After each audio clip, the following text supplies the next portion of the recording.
चालू. नमस्कार, मी किरण भगत, महाराष्ट्र नवनिर्माण सेना उपशहराध्यक्ष बदलापूर. मी माझ्या रिक्षावर हा बॅनर लावला आहे, महाराष्ट्रात राहायचं असेल तर मराठीच बोलायला लागेल. हे उपरे बाहेरून येतील, यांना रिक्षाचे परमिट भेटतात कसे, आता त्याचाही शोध लावणार.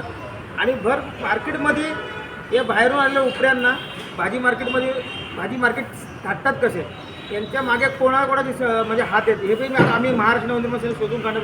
आणि कुठल्याही घरातून निघताना, महाराष्ट्र माणसामध्ये एक विनंती, घरातून निघताना मराठीतच बोलायचं निघायचं. तो रिक्षावाला असो, कुठला भाजीवाला असो, या कुणीही असो, बसवाला असो या ट्रेनवाला असो, बाहेरून निघताना प्रत्येकाची मराठी बोला. जर समोरचा हिंदीत बोलायला सुरुवात करायचं त्याच्या कानाखाली वाजवा आणि त्यालाही मराठी शिकवा. आणि त्याला येत नसेल तर 12 खडीचं पुस्तक म्हणून त्याला गिफ्ट द्या.